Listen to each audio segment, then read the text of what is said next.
gawa ng bilang isang OFW. Hindi kasi bibiro ang kumita ka ng malaki in 4 months. Totoo po yan. At bilang OFW, totoong wala kang maiipon sa sahod mo. Wala kang maiipon na ganitong kalaki. Within 4 months, kumikita ako ng 223. Wow, 223. So, ang hirap niyan, tapos single mom, or may pamilya ka, hindi ka makakaipon in a months ng ganyang kalaki. So, kaya ko sila nahihikayat is, bawat bagsak ko sa kanila ng salita, pinapakita ko, pinapatunayan ko, then may puso lahat ng ginagawa ko. Lagi ko sinasabi sa kanila na mas masarap magbagsak, mas masarap gawin ang business kapag ramdam mo. Laging ganun po. Kaya bawat tanong nila sa akin, dahil ramdam na ramdam ko siya, lalo na pagdating sa product. Kasi ako yung number 1 na gumagamit muna bago ko share sa kanila. Then, yun po, dun sila nagsisimula na magtanong sa akin hanggang sa nag-join, nakikita nila kung paano humataw. Ngayon, nagkakaroon sila ng pangarap. Sabi ko, guide din ako kasi mapangarap din akong tao. So, yun lang po. Para sa akin, alam ko naman kung magagaling kayo. At ako talagang baguhan lang, pero kung sa pangarap-pangarap lang, tatrabahuin ko talaga to. Kung ako sa inyo, since nandito na kayo talaga, di ba? So, ang ganda ng sistema talaga ng Daw Elevate.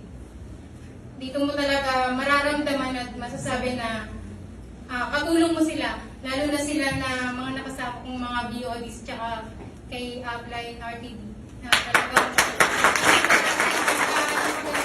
sistema ng Daw Elevate kung paano siya sa mga tao. Coach Marie Chris, i-inform mo din sila regarding sa na yung sa Hong Kong, di ba merong video doon? Pwede sila mag-open na account yung mga taga Hong Kong na magiging downline nila. Yun po. Kasi about video po, about din po sa encashment ng mga tao sa Hong Kong, bilang leaders po nila, kung ano yung hinanay nila sa akin. Siyempre ako, FW ako. Sabi ko kung ano yung nakikita kong kailangan din nila, at ano yung nakikita ko dito, na katulad dito may weekly or daily cash out. So sabi ko, yun din kasi yung bilang mga FW, mas magaling silang humataw kapag nakikita nila yung hataw dito or yung kung paano mag-cash in dito, mag-cash out dito is magagawa rin sa ibang bansa. So, nakausap ko po si Upline RTD, tapos sinadjust ko rin po sa kanya yon. Ang pinakamadali po sa atin sa ibang bansa, isang video talaga. So, mangyayari po yun sa tulong ni Upline. Sa mga leaders po. Yung Hong Kong, merong video sa Hong Kong. Pag meron kayong downline doon na nagtatrabaho sa Hong Kong, pwede sila mag-open sa video sa Hong Kong. Yung account nila doon, ililink lang sa atin, pwede sila mag-daily in cash. Wow. Kaya silang sisipagin lalo. Kasi nakikita nila yung pinaghihirapan nila. Katulad po dito sa mga marketers.